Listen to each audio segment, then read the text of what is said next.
Friends, welcome to Niranjan's Kitchen. இன்றைக்கி வாழைப்பூ வச்சு ஒரு உருண்டை செஞ்சு குழம்பு வைக்க போகிறோம்.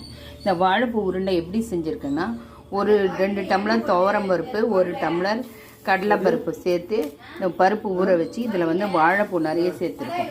வாழைப்பூ சேர்த்துக்கிருந்தால் தான் கொஞ்சம் ஒரு மாதிரி கலர் இது மாதிரி டிஃப்ரெண்ட்டாக தெரியும். இந்த வாழைப்பூ வந்து நம்ம கர்ப்பப்பைக்கு எல்லாத்துக்குமே ரொம்ப ரொம்ப நல்லது. வாழைப்பூ உருண்டை வந்து ரொம்ப உடம்புக்கு ரொம்ப நல்லது, ஹெல்த்தியும் கூட. அந்த நம்ம வயிறு சம்மந்தமான பிரச்சனைகள், அல்சர் சம்மந்தமான பிரச்சனைகளுக்கு கூட இந்த வாழைப்பூ சரி பண்ணக்கூடியது. அதனால் வாழைப்பூ பொரியலாக சாப்பிட மாட்டேன்னு சொல்கிற குழந்தைங்களுக்கோ இல்லை பெரியவங்களுக்கோ இந்த மாதிரி வாழைப்பூ வந்து உருண்டையாக செஞ்சு குழம்பு பண்ணி கொடுங்க. ரொம்ப ரொம்ப ஹெல்த்தியும் கூட. நான் இப்போ வந்து எப்படி நம்ம வாழைப்பூ உருண்டைக்கு எண்ணெய் சேர்த்துக்கிறோம்.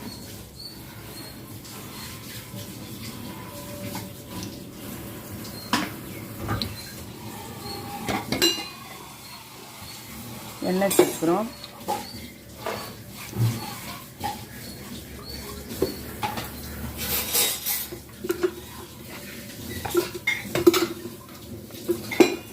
எண்ணெய் சேர்த்துக்கிறோம்.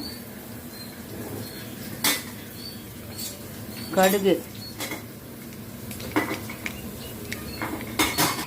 இங்கே பாருங்க, நம்ம கடுகு வெந்தயம் எல்லாமே வெடிச்சிச்சு. இந்த ஸ்டேஜில் வந்து நான் நீல நிலமாக கட் பண்ணி வச்சுக்கிற வெங்காயத்தை சேர்த்துக்கிறேன். நீல நிலமாக கட் பண்ணி வச்ச வெங்காயம் சேர்த்து நல்லா வதங்கிடுவோம். இந்த ஸ்டேஜிலே குழம்புக்கு தேவையான உப்பையும் சேர்த்துக்கிறேன். நம்ம வெங்காயம் அப்போ தான் சீக்கிரம் வதங்கும்.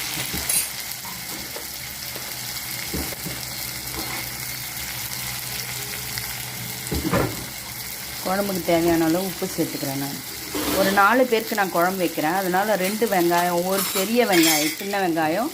நம்ம வெங்காயம் வந்து எண்ணெய் பிரிஞ்சு வந்துருச்சு.